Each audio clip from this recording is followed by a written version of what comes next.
I am a very, very good professional wrestler.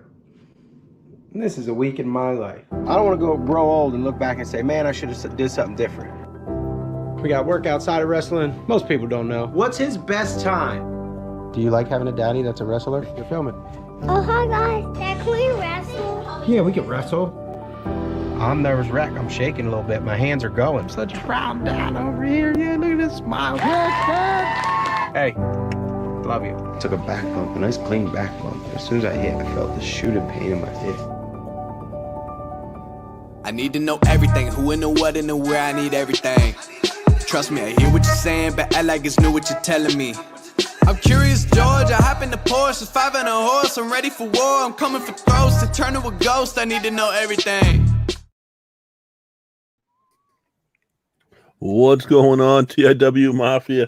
We're here. It's been about a month since we've had an interview on, and this is one that I've been looking forward to. It's one that every time we've had somebody out of the Philly area on the show, they've talked about this gentleman, and I'm really cool. This is awesome. This is a great opportunity. He goes back, I don't even know how many years, but probably 15, 16 anyway.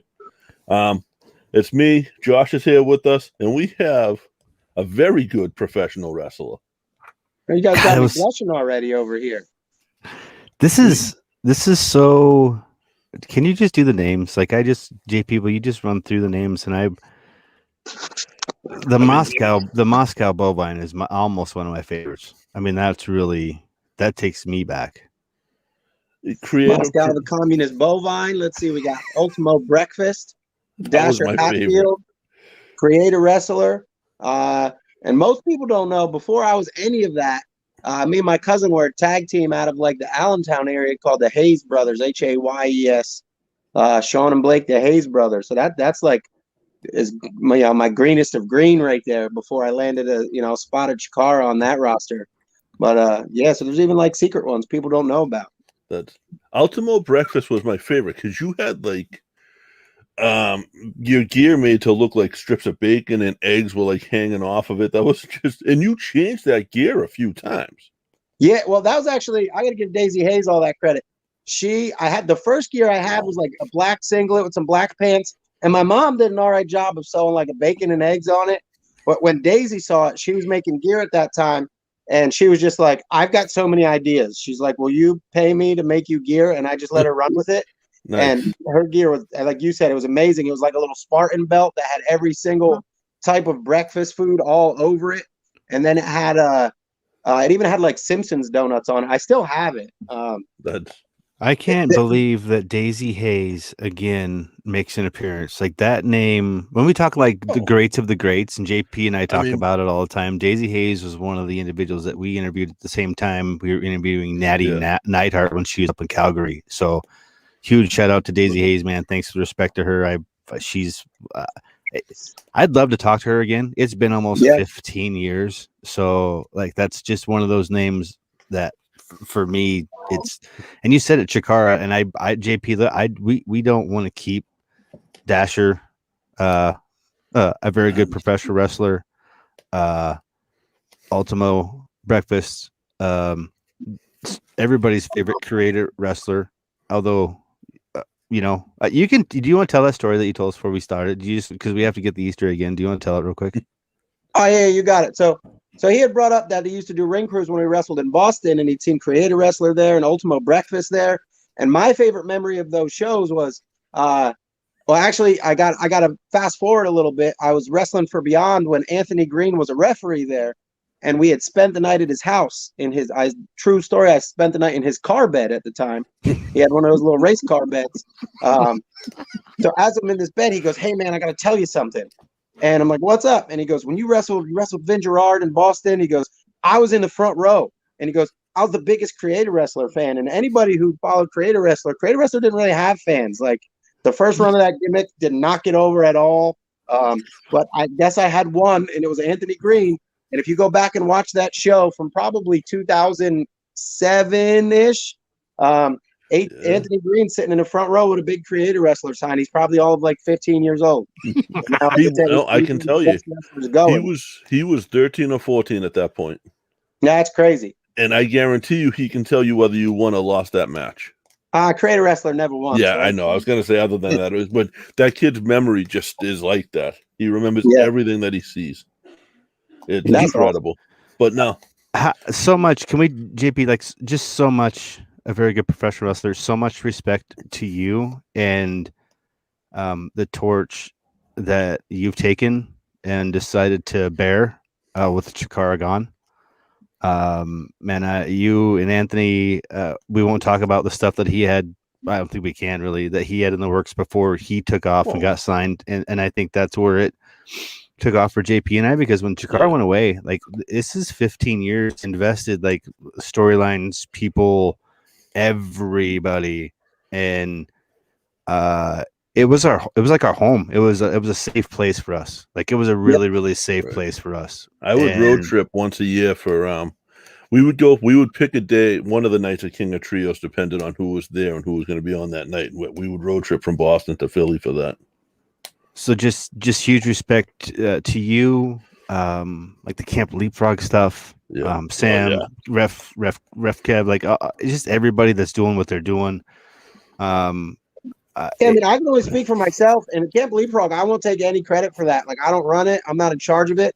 I'm blessed that I'm lucky enough that the people who are, Chris Levin and Sam, they let me be a part of it.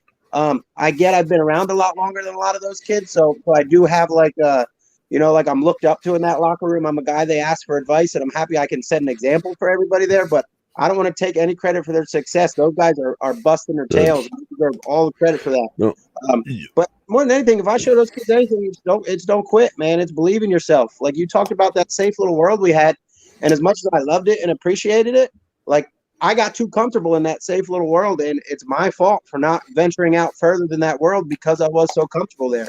And then when it was taken from me, right? Like my options at that point are quit, go find something else to do, or finally for the first time bet on myself. And like my kids aren't going to look at me as a quitter ever, man. They're going to have an example set that if you want something, you go get it until it's impossible to get or you've gotten it, one or the other. And that's the example I'm setting for my kids. I find it hard to believe though that promoters weren't looking for you. I mean, I traveled around. I got a lot of work, but it comes down to like a promoter could never really invest in me because he knew what my first priority was. Yes. Okay. Yeah. Like if his dates were conflicting, he already knew where I was going. Yeah. I guess that was a question, is that when everybody does look up to you, like you are the stalwart, like the pillar that was there. And I think that was my question is, like you just said, I think you answered it. Is I wanted to ask you, like, why did you stay so long? Why were you there? Like, were you the training and improving people and seeing Silver Ant, Fire Ant, like all these individuals go, and I look at you and I'm like, man, he's one hell of a fucking dude if he continues to just push these guys and put himself second. Like that's me as a fan watching Chikara. That's where all of the respect comes from, is because I felt like you were everything that Chikara wanted to be. Like you are Chikara. You had that serious. I believed in all of it. I believed in wrestling can be great. Wrestling can be fun. Wrestling can change the world. Wrestling can be positive. I still believe in all of that stuff, whether that's at Chikara or I'm at whatever show I'm at. I think I stayed as long as I did. A lot of it had to do with like, I never wanted to run like two different gimmicks at one time. Like I wanted to be Dasher Half-Heeled and succeed.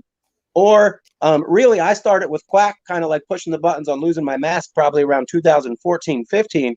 Like I didn't want to like have a mask gimmick and a not mask gimmick, but people knew who I was, but they pretended they didn't. Like it was like I was going to do one thing, and when the day came that I lost my mask, then I can venture out as kind of what I'm doing now, as myself, and just do what I wanted to do. But like I never wanted to like split that hair. I always knew, and like I got the payoff for that. Like that's one thing we were able to get in was I got to lose my mask on a Chikara show to Boomer, who I love. And like all of that story was amazing. The match was great. Like all that was super special to me. So I got my big payoff day, just for the patience that I had. But I really did love that place. I loved my friends that I made there, the family that I made there. Like you said, you guys would travel down there. That was one of my favorite things was like when we would hold trios in Easton, people would fly from Australia. Like I remember Quack getting up before the biggest one that we had there. And just like naming the amount of countries people were flying in from, and then the amount of states people were flying in from, and it was like humbling. It was insanely humbling that people like saved money, took time away from their families and their jobs, traveled around the whole freaking globe to come watch this little inky-dink company put on King of Trios, man. And to being a part of those things, like, that's why I stayed. Like, all that stuff's beautiful. It was worth all of it. Now, I got to ask you, you're from the Philly area, right? You're from Pennsylvania? Actually, I'm like about an hour and a half from Philly. Like, I'm actually close. I live now in Palmer, which is where you probably went to see Trios. We usually went to the arena. Oh, okay. It was usually the Trios, arena shows. After the arena, it moved to a place called the Schrin Center in Palmer, which is like in Easton, Pennsylvania, Allentown area. Okay. I grew up in New Jersey, but 10 minutes from where I live now. I do live in Pennsylvania now, though. I was going to ask you what the best cheesecake in Philly is. Cheesecake or cheesesteak? Cheesesteak. I'm a Tony Luke's guy, and I think that's a loyalty thing. Like, ECW's is my sacred, like, holy grail of wrestling. That's why I love wrestling. Probably another reason why I stayed at Chikara so long, just because I wanted that. I wanted that family. I wanted that small company that comes in and changes the entire scenery in wrestling. That's what I was looking for. And I always heard, like, it's right there by the arena. That's where all the ECW guys went. So for me, maybe it's a nostalgia thing. Okay. But if I'm in Philly and I want a cheesesteak, I'm getting Tony Luke's. Okay. That's a fair answer. That's your opinion. And that's what we look for. Are you saying you disagree, JP? I don't think we've ever had anyone say like one of the big ones. See, I'm not like a local Philly guy where I can. Right. I don't even know. Like, I know Pat's, Geno's. That's Tony usually Luke, the two we hear is Pat's or Geno's. Yeah. That's the two we hear. But Tony, I'm you're right. Tony Luke's guy, but I'm a tourist in Philly. Like, I know the arena. I know the Wrestle Factory. I know where the Sixers play. I'm gonna go be Rocky again. How cool was it as an ECW fan to wrestle in the arena? Dude, it was the coolest thing ever. Like, the first time I ever walked into that building, my dad used to take me to Ag Hall in Allentown to see ECW when I was like 13, 14. Wow. My dad doesn't even like wrestling. So again, like, being a good dad, like, that comes from I had a great dad who would, on a Saturday night, go watch something he didn't want to watch. I know he liked, like, the scantily clad girls. He was into that. But, like, he could have cared less about wrestling, but he took me. Not only did he take me, but we'd get there early to meet wrestlers walking in. We'd stick around for an hour and a half out back to, like, shoot the crap with Rob Van Dam and New Jack were some of the nicest dudes from back then. But so like, originally when I started training, I trained with two dudes named Marshall Law and Lovebug, and they had Quack come in and run a seminar. So, like, and I'm sure you've heard when people meet Quack for the first time, like, the way he teaches wrestling blows people's minds instantly. So I kind of had those feelings going. And then he's like, oh, I run a school in the ECW arena. Here's my card. I was like, I'll be there on Wednesday, bro. Like, that's it. That's all I needed to know. So the first time I walked in there, the story goes, my cousin actually came into some money. He's like, let's go on vacation. So we went for like 7 days on this vacation. We didn't even know where we were going. We just got in the car and went. I like how a guy from Jersey says, my cousin just ran into some money. Yeah. That's all I was But he's like, you want to go on vacation? I'm like, where are we going? He goes, I don't know. Get in the car. So we got in the car.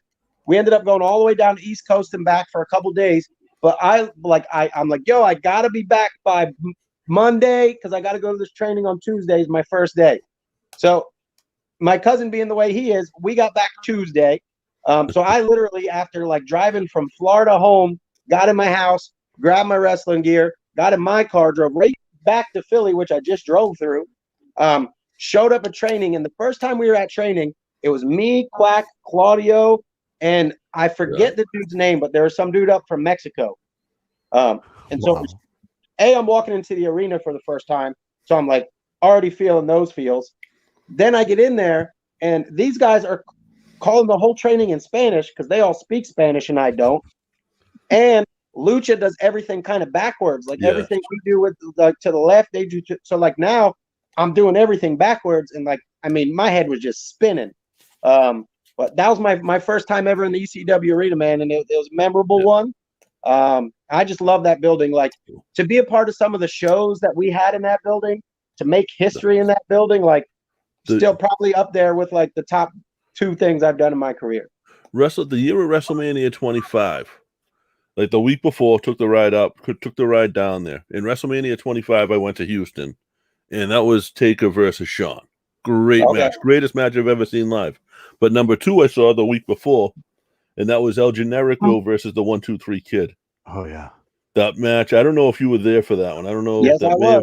That was like that goosebumps during that match. Yep. Incredible. And that was in a bingo hall, as people like to call it. Yeah. In Did you ever Philadelphia. hear the story after that match? No. So, like the big screen that's there, we can all see the reverse side of that in the locker room.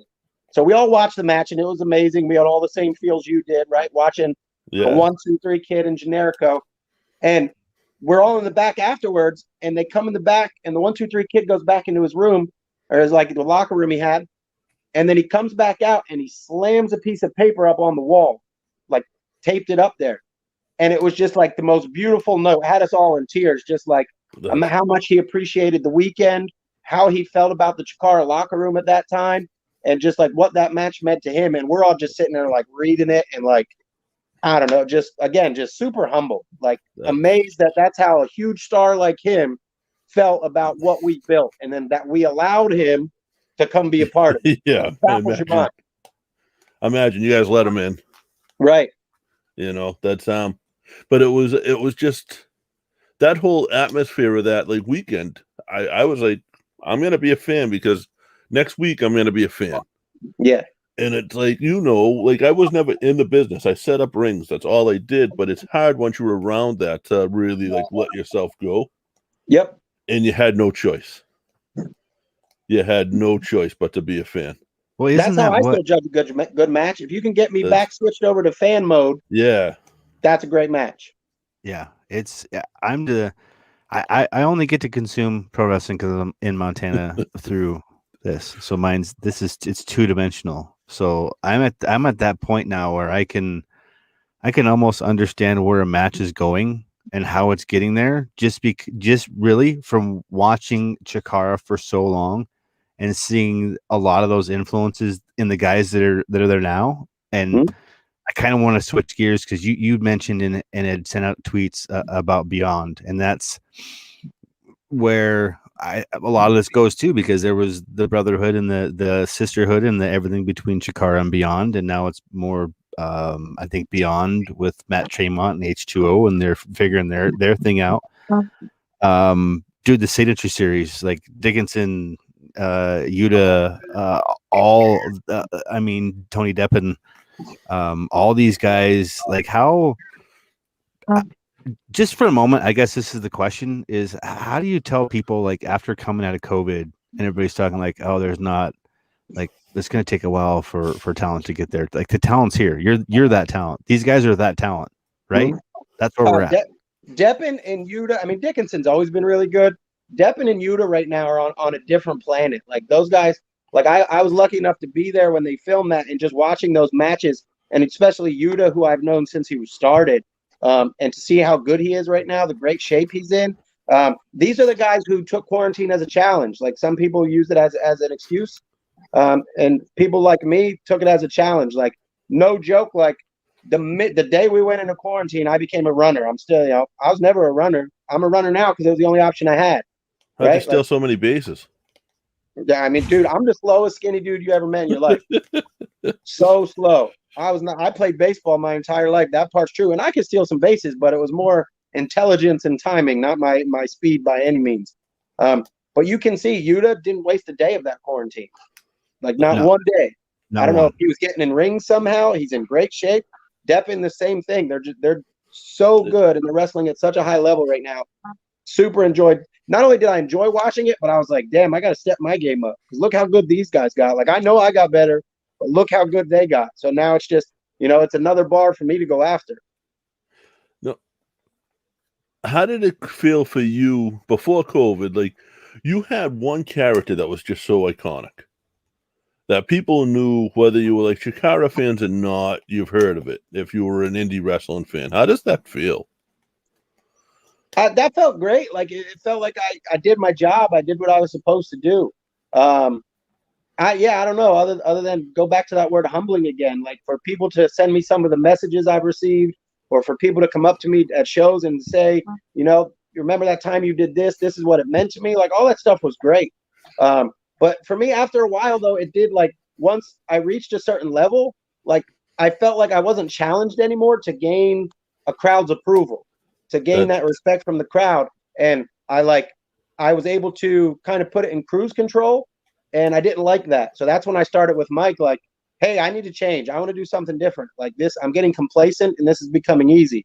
So it took lots of battling and arguing and time for me to get my way, but eventually I did. And then it was on to the next challenge, and then I'm still chipping away at that now. Now, do you feel like going out there as a very good professional wrestler, like obviously the moniker fits, and the moniker is very, you talk to anybody from Chikara, and I mean, we've talked to Solo Darling, Green Ant's a friend. Like anytime you ask them who they looked up to the most, it's you, honestly. Like I think Solo actually called you the GOAT. Oh, I like me some Solo.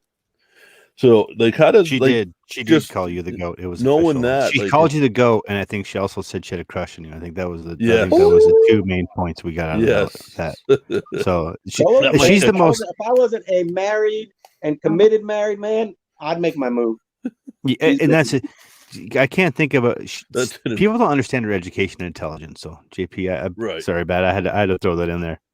Yeah, no, it's they don't, and it's awesome. That's why, like, as a fan for me, like I said, I mean, you're wrong, first of all, because Creator Wrestler had fans. Like people loved that character. I'm glad they did. Not enough of them, I guess, for me to be satisfied, but that's good. It only made me work harder. It really did. Like, and the little subtleties that Creator Wrestler did, the little changes that were made here and there, and the gear being, what you would get, literally like the same gear you would get off the video games. Like that stuff stood out. Yeah. So. Well, and I think Quack saw a work ethic in me, and he saw how green I was, so I was the perfect guy for the role. Like if you play a video game as Creator Wrestler, he doesn't start off, as the champ. He goes in, he gets squashed when he wrestles those guys. So it was like he knew I was going to get better. He knew I was going to improve. He knew my physique was going to improve. My technique was going to improve. So I was the perfect guy to fit that role because he knew every season that we relooped it, my stats would go up. That's the genius thinking of like a mind like that. And it's a shame that it's, what it is at this point. But like the fact that you guys all come out of this in something stronger, and I think a very good professional wrestler. When I first saw that on Twitter, and I saw Caleb tag you because he had you on. He was going to have you in his Connecticut show, I think, for the New England All-Star Wrestling. Okay. And I don't even know if that happened or not, but I was like, who the hell is this? Like coming out with Sidney Bacabella, like who's a very good pro wrestler? And then I looked and I was like, is that? It is. And like I was excited for that again. So it was as a fan, from my point of view, that was fun. Yeah, and I enjoyed seeing. I got the idea, and it was one of those things when it hit my brain. I was like, "That's it." Like I don't care. Like if people hate it, if people love it, I love it, and I'm running with it. Joey has to manage you at some point. Yeah, well, that was my biggest disappointment with Chikara shutting down. Is I had just gotten with Joey. We had been advocating for that forever, and we had just made our connection where Joey and I were together. The next whole season of Action Arcade was going to be me and Joey, and I was so pumped. But him managing somebody called a very good professional wrestler is just, I'm telling you, that's money. Yeah, we're going to make it happen. We're going to make it happen. I was so excited about the arcade because I got like almost a 4-year-old right now that could sit down on a Saturday morning and eat some cereal and watch some pro wrestling. Like that was, to me, I guess one of those things that continues to bring up the nostalgia for guys our age, and it was fun because there was some really cool talent, there's some great matches, some the just the gimmicks and the fun, and it was one of those. I miss it all. It's just hopefully somebody else will pick it up and do it because I think it's really cool. But we'll see. The worst part about it was we got that one season and we saw how great it was. Like that was the first thing we had done as Chikara as a family that I felt like, hey, we're making something special again. Like it had been a couple years, and like it came out, and I was like, and again, being our age, that's the wrestling we grew up on. The Sean Moonies, right? We had Sam Laterna fill in that role. Like the jobbers were there. Yep. We were building up, to those big pay-per-views, like the 4 a year, the exact same way that like early 90s WWF had done. Dude, and when it came out, same year, I'm sitting there with my 2 kids every Saturday morning. We're eating breakfast. We're watching wrestling. They're loving it. It was like I said, it was the first thing we had done to me that felt like this is special and people are going to love it in a long time. And the fact that that's when we got the chop, like, broke my heart. Now, do your kids, because from what I've seen, kids either love or don't like it all when their parents are pro wrestlers. Do your kids like being around it? Yeah, like, and I talk about that a little bit in the Day of the Life of my kids. Like, I kind of sit them down and ask them some questions. So we bust into that a little bit. But I think they enjoy, especially my little guy. All he does every day, like to the point where it drives me nuts. Dad, want to wrestle? Dad, want to wrestle? Dad, want to wrestle? Dad, wanna... Like, we just had a wrestling match on a trampoline. We did Kurt Angle versus Vader about an hour ago. It's awesome. He loves Vader. He's a big Vader fan. What do you being a dad, man? Like, how much? What have you learned about yourself outside of the ring from the kids that you didn't expect you would learn? That's a great question, man. I don't even know. I guess just like that, I don't mind all the sacrifices I've made for my kids. I guess that's the biggest one. Like, I haven't touched a video game since my daughter was born, until they just got a Nintendo Switch for Christmas. So I play a little Mario Party now with them. Dude, I can tell you right now, we got the Switch 2 with Mario Kart, and it's it's the time thing. I can do better. I can do better. I can do better. I can do better. Right? Yeah, I do. And like, don't miss video games at all. I don't like call my buddies up and like, hey, want to go to a bar and get a beer and some chicken wings? Like, and I've still got some really good friends outside of wrestling that I've had since I was a little kid. We're a real tight knit group of guys. And like, they get mad at me sometimes. Like, I'll show up to the big stuff, but it's never just like I can come hang out randomly. And I don't really mind that. Like, that's my role at this point in life. I can see how like having kids has held back like some of the things I've wanted to achieve in wrestling, just as far as like, I can't take off and go to Japan for a month. Like, not possible for me. So things like that aren't there for me, which suck. But at the same time, like, I'm still winning on the other end. Like, if I had to pick one or the other, I'm picking being a dad and hanging with my kids all day long. So it's like, I'm lucky enough and fortunate enough that my wife is awesome and very patient and lets me wrestle as much as I can to try to make the most out of, that time that I can sacrifice for wrestling. And as much as like I'm aware of how that holds me back in the world of wrestling compared to guys who just go out and get it every day, all day, like, that's my life and that's what I got, and I'm gonna make the most of it. I'm not a father, but I don't do I have a Switch too, and like I play Super Mario Brothers. I beat Super Mario Brothers at least once a day. I never get into Mario Kart, but you're right. Like, you grew up, like, I'm 47 years old. Like, I grew out of that stuff for the most part. Like, do I want to go to a bar once in a while? Sure. And I do once in a while, but it's not like when I was in my 30s and my 20s. Yeah. I'm not picking up anymore and doing a road trip to Philly for wrestling shows on a random weekend. You got to plan that stuff now. Yeah, absolutely. So, that's like, my calendar's got to be planned months in advance. Like, I can't be like, hey, I'm leaving tomorrow. I got this surprise booking. Sometimes I can. I have, but. Again, how much of that are we going to see on the Signature Series? The Signature Series with Beyond? No, I'm sorry, not the Signature Series. With your show coming up. The Life of. That whole thing, there's very little wrestling. Like, I go to a Camp Leapfrog show. I show you a little bit around there. But you're going to see, it's a lot of me, my kids. My wife's not really, like, pumped to be on camera, so I get her out there as much as we can. But it's very little wrestling. And mostly like a week in my life, like outside of wrestling. People know me within wrestling, right? They've seen me around wrestling for 15, 16 years now.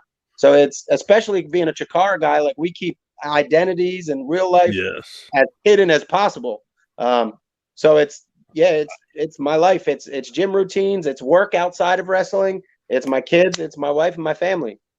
I think we're really just here to boost his ego. I think that's our job tonight, is to boot, like, just to continue to boost. Because one of the best wrestlers on the independents right now, hands down. I mean, once you told me Solo called me the GOAT, my ego went. That's it. You can't get out the door anymore. Your head's so big, right? Yeah, man. Gotta get a new Marlins hat. I bought. Put it this way. So I bought a autographed picture, the last match that Joe Gacy had with Tony Deppen, but that's autographed. I got that framed. So it. Go ahead. Josh, do you have a Dasher shirt, or was that a Mr. Touchdown shirt you got? I do, and that You was got to gonna. tell that story. I know the answer, but I just want you to tell that story. No, I do have a Mr. Touchdown shirt, which again, thank you for doing everything you did to like there always has to be that other dance partner that is there. And dude, I don't think there could have been any other dance partners there with anybody that was there that have left than you. How did you get that shirt though? So Parcel of Power, right? I sign up for Parcel of Power. I get an email saying we're not doing it anymore. And I said, bullshit, I paid for it. Where's that? Yeah, I was kind of an asshole. I was kind of a, so you should have been. Quack, You paid for it. Quack emailed me back. He emailed me, right? And he also wrote me a nice message, right? But I did get the last Parcel of Power ever made by Chikara Pro. That's pretty cool. Yeah, it was pretty cool. That T-shirt was in it. So yeah, it's nice to have. I got the mask. I don't think I have the personalized letter anymore. I think that might have went away. Did you realize at the time that like all of these characters like Boomer and Mr. Touchdown were being sort of built around you? Yeah, I mean, yeah, it was my family, right? Like we kind of started it with the YouTube series. Yes, that was awesome. So can I ask you a question about that? Sure. Well, that was before Boomer was like in the ring, right? Yeah, he was like 12 at the time, maybe. But was that the same was that Boomer? Can we break that? I don't know if I'm going that far. Okay, all right, that's fine. There you go. Thank you. I'm watching the YouTube, and it looks the same, and so I think it might have been, but then I was like, this is years before. Okay, thank you. You got it. This is how sick we are when it comes to Chikara, right? I was going back and I was watching those training videos that Quack put together, and I was like, I know that voice. Pulled out. I know that voice. I know that voice. So I was able to pull one. So it was after we interviewed him, and he stayed that was kind kayfabe. of part of the fun though. Like a lot of guys get annoyed when fans start poking around about like trying to figure out who's who. And to me, I remember being a fan and like getting the internet. And the first thing I think I ever searched on the internet was probably like, what's Shawn Michaels' real name? Like, so I enjoyed as a wrestler being on the other side of that and like making it my mission that when you typed in Dasher Hatfield without his mask, like nothing came up. That's or awesome. what's Dasher Hatfield's real name? It didn't come up. Like, you're reporting shit left and right, aren't you? Report. For me. We did a convention up here in Rhode Island, and me and Joe, our other buddy that was doing the show, we brought up Green and Thief Ant, and I said to him beforehand, because he wasn't real familiar with Chikara, he's more a mainstream, on TV type of guy. I said, you might not see their faces ever. Don't be offended if they come in wearing the mask. If they stay wearing the mask anytime they leave the hotel room, do not be offended by that. Mm-hmm. And he he was like, all right, but and they pretty much did. It's that's and I never had anybody at least come and say anything to me about being offended by that. Like I tried to keep mine on, as much as I could. I got messages from fans like, yo, I saw you pull into your hotel, your mask was on. And I'm like, yeah, you don't know the world. Yeah, what are you doing following me to my hotel, you creep? Yeah, why are you at my hotel, bro? How many masks did you typically travel with? 2. Yeah, usually like two. Once I started getting different colored ones, I'd usually bring two different colors. Did the different colored masks help you, like, as far as like if you were gonna be the hero or the villain? Like, would you show up in a pinstripe one up in Boston or something like that? You know what I mean? Well, I did one time. I remember bringing maybe I just wore a Yankee jersey that weekend, but I remember giving it, I think, to Shane Hawk to wear out to in front of a Boston crowd. But no, like as the good guy, no, I always just had white masks. The only thing that were different colors were the threads. And then towards the end, when I started my run against Boomer, I had actually the one Green Ant made for a contest. He made an all gold one that was beautiful. And it was such beautiful. good work. That dude's so Actually, talented. it's right up there. I see it now. I got it up on my shelf. It's probably my favorite one that I have, except for I had him make me a black one that had all gold threads and a mustache, and that's the one I lost to Boomer. So Boomer has that one now. I don't have that one anymore, but that was probably my favorite one. The mustache on the mask was my favorite part of the mask. It looked so creepy when the first time when I had him make that black one, I was like, take it off. People love it. I want to take it off. And then when he took it off, it just looked like a dominatrix mask. And I was like, I'll put it back on. Yeah, It helped in a way to even your mask was a baseball, but it helped in a way to even put over the baseballness of it because that was a very old school baseball mustache. Yes, it was. I drew that mustache. Did you really? I drew that one. That's more than I could draw. That's for sure. So what do you have coming up? I mean, we've got The Life of, which how long is the actual? It's a documentary. That's basically, how long is it? Well, it's gonna be actually. There's more to come after me. So mine's only one episode. Right. It's like 58 minutes. I want to say it's a little less than an hour. Wow. So you literally had this camera, I mean, all week, and your job was every time you go someplace, no matter what you're doing, you take that thing. I mean, probably not when you sleep, but I mean, you're taking that and setting it down, and you're living 24/7 with the camera, right? Yeah, I wouldn't say in the week I filmed about 8 hours worth of footage. So just that's at first I was trying to get what I thought would be interesting, and then I'm like, man, I'm never gonna get a lot of footage. So then after a while, and the guy who put it together, his name's John Phil Savage. He's a great dude. But after a while, I just started sitting it down in my kitchen when we were just hanging out around the house. And he's like, that kind of footage is actually really helpful. Yeah. So I'd say it's probably about 5 of the hours are actual stuff going on, something I wanted you to see. And then probably 3 of the hours are just me filming. I mean, you guys will never see all 8 hours of it, right. But he broke it down to an hour. And as a storyteller, I love the story that he kind of found throughout the footage I gave him, which isn't something I planned, but he's like, hey, I found a story in here and I'm going to run with it. So if I left something out that was really important to you, I'm sorry it didn't make the cut, which is part of the process, I guess. But the end result, I couldn't be more pumped about sharing it with the world. My family's really excited about it. Anybody who's seen it already is just dude, you did a great job filming. I'm like, oh, all right, good. I guess I did my part. Well, I think that speaks to your loyalty and your humility and your ability to just be who you are. When somebody asks you to do something, you're not going to do it. It's going to be 100%. You're going to do it. You're just going to do it. And I think that's why as soon as I saw that preview, I was I'm attached. I'm already attached as Mark anyway. But when I saw you with your kids, no mask, at home, enjoying the time, those are the things, me as a Mark and a pro wrestling fan, those are the things that pull up my heartstrings and say, I'm giving that guy my money because he's doing it right, and not the shitheads that are doing it the wrong way. And like you said, that arcade in the morning, that helped me. Pro wrestling is an art form. It's so much fun. It is so much fun, and so much fun to appreciate.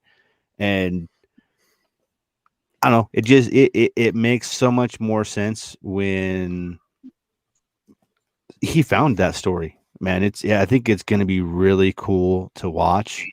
It's on the calendar. I've marked it out.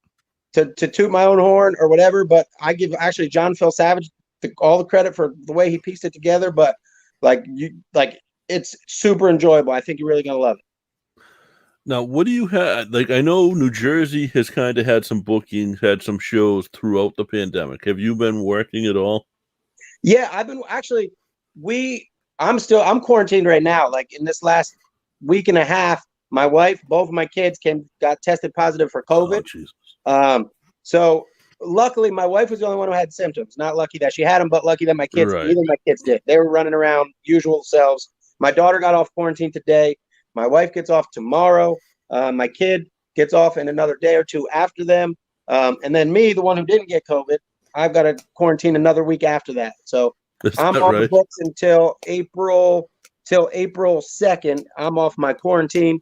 But back to the bookings, this couple weeks that we've had to quarantine was probably the most busy I was going to be. I think I had 3 bookings that I had to cancel. I got real lucky that I have one April 3rd, so it's like the day after I get off quarantine at ECWA, where I won the Super 8 last year. I'm wrestling there for the championship, and I just was announced for Super 8 again in May, so I'm about to win that thing back to back. Is that a prediction or a guarantee? I mean, it's a prediction. That's confidence. That's me being confident. That's me being confident. I love it. And I hope I get to wrestle Ricky Morton. That would be cool. Ricky Morton's in the Super. How cool is that? That's like, I mean, it's always cool to see the Super for the guys like you that that are.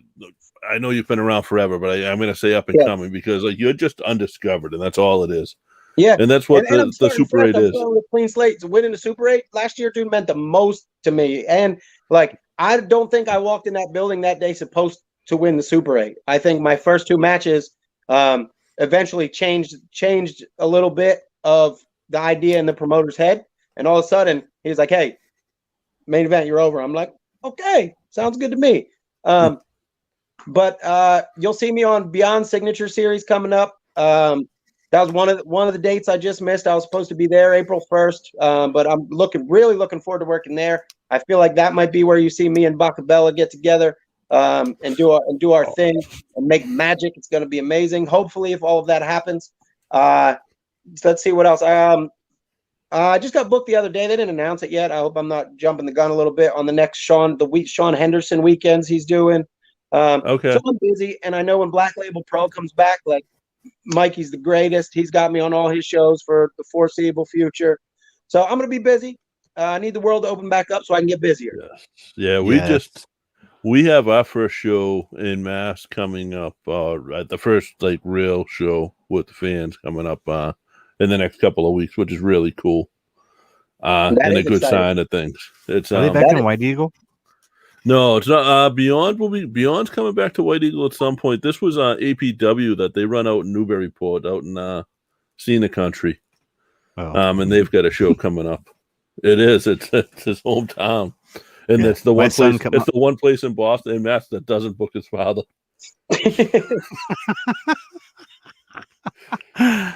I just JP. I'm just thanks for coming. Thanks, a very good professional wrestler, for spending the time in the evening tonight. And JP, I got a few more questions. I know you probably have a couple too, right? And I don't want to keep you all night, but I gotta ask like the question, like how did it go down with the breakup of Chikara? Like how did you get the information? How did it like? I think Twitter, like the rest of the world. Like all of a sudden, like my Twitter started blowing up, and I'm looking at none of it is good.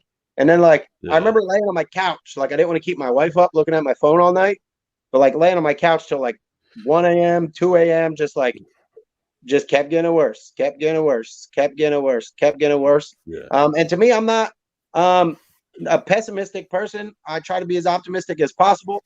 So like I took like my 12 hours and kind of let it all soak in, and I was like, on to the next chapter, I guess. And then immediately my wheels started turning. The name change wasn't something I initially was planning on doing. I was still going to be Dasher Hatfield. I had felt like I had built that name up to a certain point. I didn't want to give all of that away. And I had already made my heel turn at that point in Chikara. So I was like, all right, I'm at a spot where I'm happy, and I'm going to go out in the wrestling world and kind of see where I land. But then, like I said, like once I thought of that name, I was like, okay, I kind of love this name, and I'm going to change my name now. So I know a couple times people have asked, like, did I change to like separate myself from the company? And that wasn't it at all. Like, as far as my time in Chikara, I got nothing to be proud of. I'm really proud of the magic we made. Yeah. I'm really proud of the family I made. Like, for as long as it lasted, I mean, I'm sad it ended, but for as long as it lasted, I got nothing but good memories. And you know what? Stuff happens, but like a lot of magic and a lot of good things came out of that company over the years. So much. And I really feel like if we weren't so isolated in the cancel culture, it kind of would have. I don't know. Itself. I mean, yeah, and I don't want to say what if, and I don't want to. But I mean, we appreciate that's kind of how we heard too. As fans, like we appreciate what guys like you've done for that company. Vin Gerard, who you brought up, and I don't think like you don't hear Vin Gerard's name enough anymore because he was such a great there. Claudio and all of those guys did to That's really the thing. build Like, that it sucks country. that we left a bad taste in everybody's mouth at the end. But like looking back on it, like the amount of great people I met through that company far outweigh any of the shitheads Yeah. that came along. Far outweigh. You've been around there for long enough that you've seen everybody that's come through there, really. Yep, from 2006 till it So ended, everybody that came through. And again, like that's my opinion. Other people are entitled to their own opinion. I'm not going to argue with you about your opinion. Right. My opinion is I had a great time. I made great memories, and I got a lot of people I still consider family. yes, It means a whole lot to me. yeah, and that you guys really were, and you guys very much did have that ECW feel where it was like the fans were Dude, a part of the 2012, show. 2013, we were the hottest thing going in wrestling. I don't care who. I'll argue that till forever. I got to be a part of so many, like as a fan, I got to be a part of so many like historical things. Like I was a part of the first Purple Heart chant for Soldier Ant. I was a part of the first Holy Poop chant when Lindsay dove out of the ring 3 rows back. We were there for that, and like That's awesome. chanting Holy Poop, right? And I got to tell Lindsay right before Lindsay signed, he did an autograph signing up here, and I got to tell him that, and he was like, "Dude, that was a." They told me not to do it. They told me not to do it, not to do it. So the only thing I could do is dive over everyone's hands. I can imagine. I'm just picturing this from the fan perspective of how that was born, where it's like one guy yells, "Holy shit!" and then everybody else looks at him like, "Bro, we don't say that here." And then everybody got the same idea at the same time. It was like 400 light bulbs went off at the same time, and it just came to life. Seeing when Steve the Turtle Weiner got announced for the Young Lions Cup, and he had no clue when he was literally in the audience, and Quack announced him for the Young Lions Cup, and he came in and cut a promo. He legitimately had no idea before that. He had let a bunch of you guys crash at his house the night before and earned his spot. Yeah, way to go, Turtle. So like just little parts like that I got to be a part of, and I really like they're lifelong memories at this point now.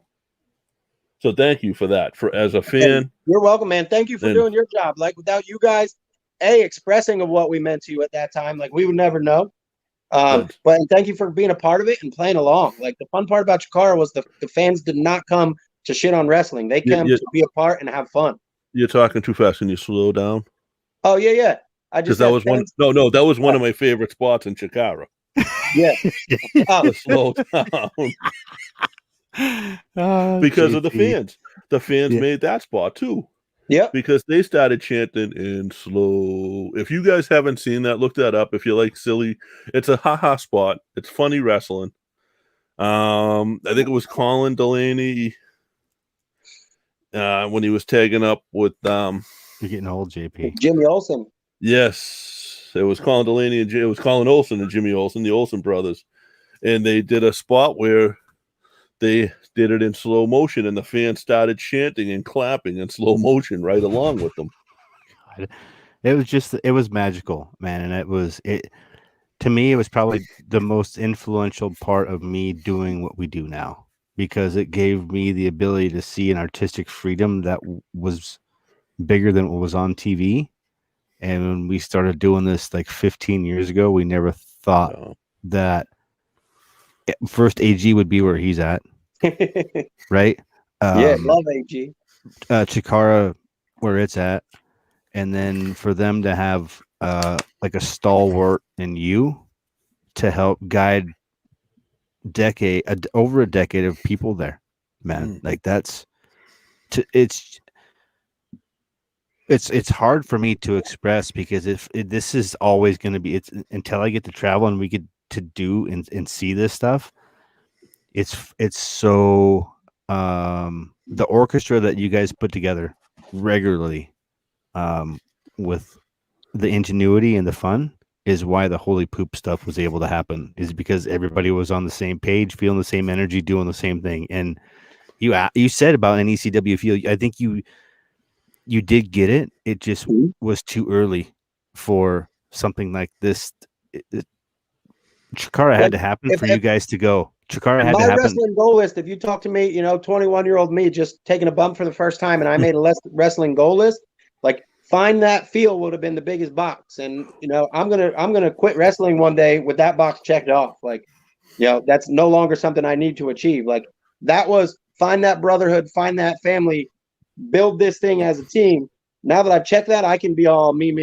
What do I want to do for me? And that's kind of where I'm at now. What do you want to do? What is your next goal? Like I'm at that age where I kind of think like, and people tell me no, I'm wrong, but I kind of feel like my opportunities of getting a job and not having to go to 9 to 5 Monday to Friday are getting slimmer and slimmer as I get older. So that's my main focus right now, is get a job. And if that doesn't work, then next goal is just have fun. I'd love to wrestle in Mexico. That's a goal. Something you find out in the show, and I'll kind of sneak this one in there, but I teach. That's my 9 to 5. So my summers are all free. So I do have summer to go out there and do what I need to do. So I'd love to take a trip to Mexico and wrestle there. And other than that, like as far as the independents go, like I felt, and this is kind of even where the name was born from, like I never felt that people ever, and maybe they did, and you guys might argue with me, but I never felt I got the respect that I wanted for being a good wrestler. Like I always felt like, yeah, you're entertaining and you do what you do well and it's different and I had fans and whatever. But it was always like, whenever my name would pop up, it was like, oh, this guy's underrated. Like I heard that all the time and it drove me nuts. Like I didn't want that attached to me anymore. And maybe I did, because that's what motivated me to get as good as I have. So when I thought of that name, I was like, you know what?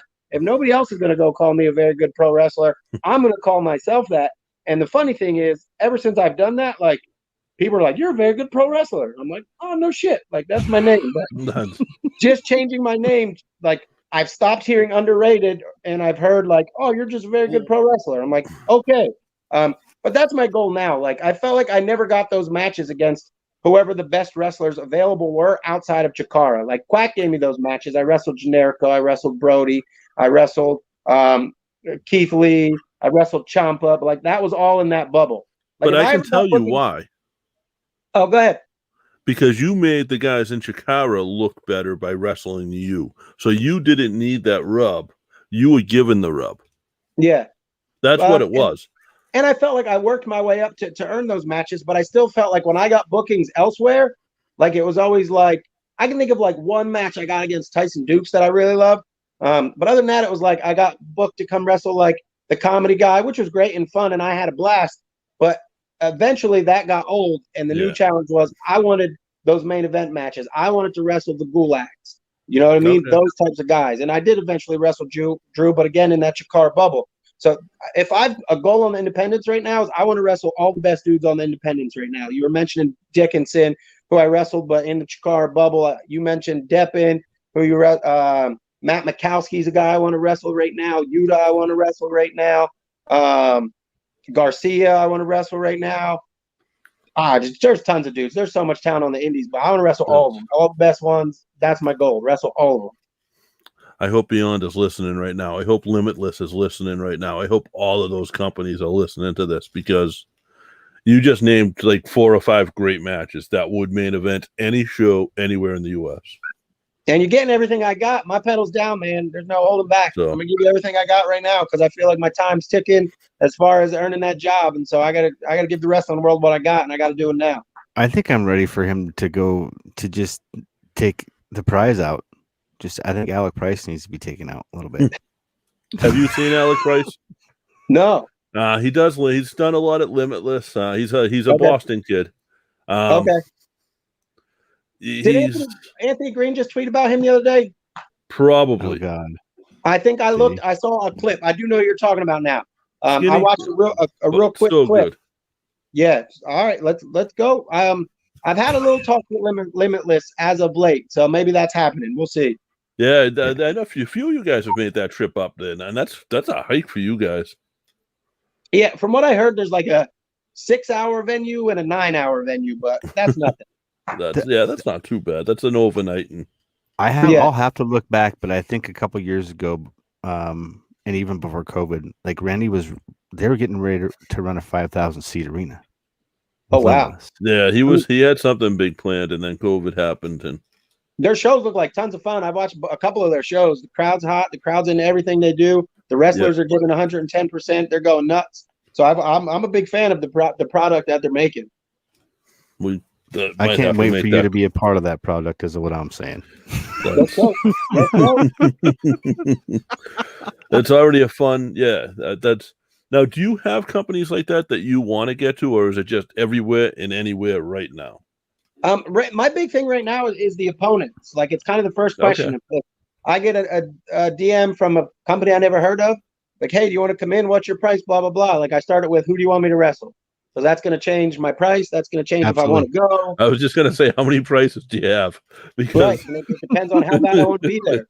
Right. There's that's the I don't want to go, so give me enough money that my wife won't get mad at me price. Or there's the I really want to come wrestle your show price. Yeah, a lot of it, like, I don't care. Like, I mean, don't get me wrong, I'm thrilled to be wrestling for Beyond right now. Even though it was just a signature series one match. I'd love to wrestle for Limitless, but more than anything else right now, like, I just want the matches. And right now, that's where all the guys, Beyond books the best wrestling talent available. So that's why I want to be there. Limitless books a lot of great talent, and their young kids are just super hungry. So that's why I want to go there. Like, that's what I'm looking for. I want the people who are going to love get that you know the product. What'd you say? You know, you're in Jersey and you know the products already. Yep. That says something. Let me ask you. This is some question. This is a question I think is more for my kids when they get older and they start looking at some of this stuff. What's the one common advice you would give to the guys that have made it? Like, when they're working with you, like, I know you passed on advice to them. I mean, is there some common theme that you have passed on when you've worked with them? I can't think. The only thing I can never think of that I kind of spit out a lot of times is just like, take advantage of the opportunities that are staring you in the face. Like, I love when I show up and a guy has a bunch of ideas. That's great. That's better than a guy who shows up and is like, I don't know what I want to do. What do you do? But the first thing I always look at is, like, the pairing. What can you and I do together that I can't do with anybody else in the room? Like, what story can we tell with our personalities? What story can we tell that's going to make us both look good physically as far as movements and things like that? Kind of like, don't look gift horse in the mouth. Like, yeah, you had a bunch of spots coming into this, but do they make sense now?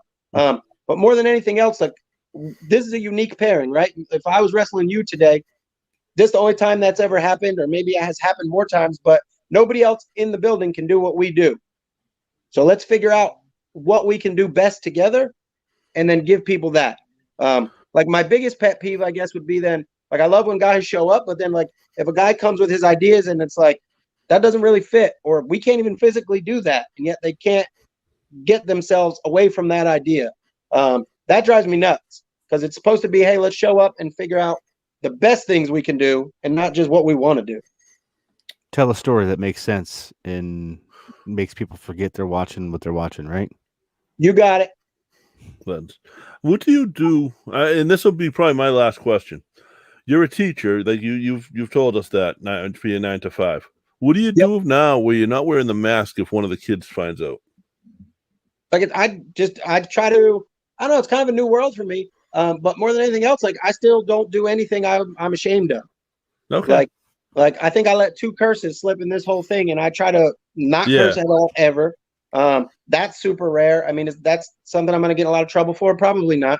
But for the most part, everything that I do is something, if one of my students finds on YouTube somehow, like, it's not something that I'd be ashamed to show them. Right. That's a good way of living life. I'm a naturally teacher. So is it?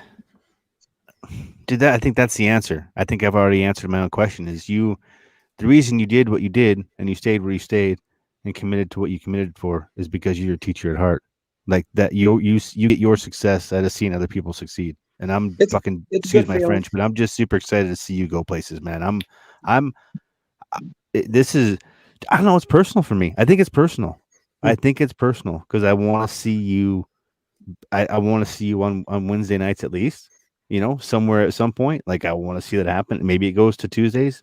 Those 2 places. I mean, for me, it's on the map, and I think it's only a matter of time. And I feel I feel super blessed and super honored that you're here with us and spending time with us, because believe it or not, you're an icon and a legend to me when it comes to Chikara and what it stands for.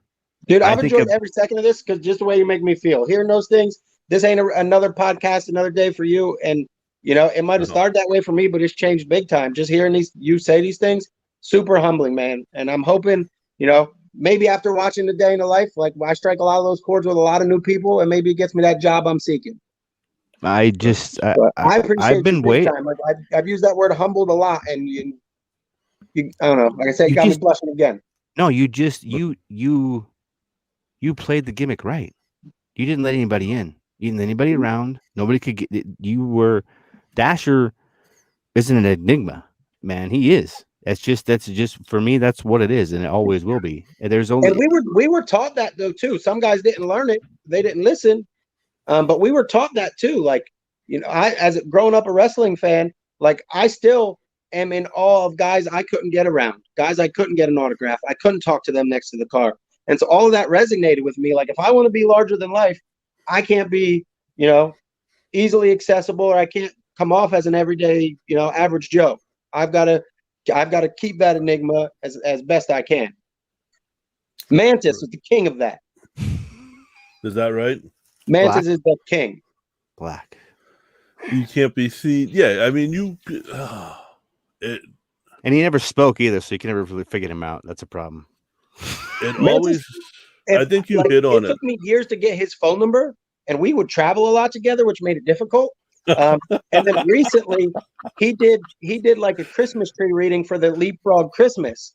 Yeah. And when Chris Levin was like, he reached out to me and he's like, "Hey, can you give me Mantis's phone number?"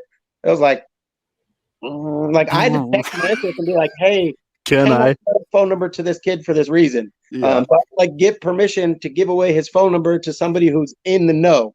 That's what we do that all the time. I think that's the way you do it. That's you have to do it because once you get that number, you're like, oh my god, my phone just turned into this is Willy Wonka. Yeah. This is a golden.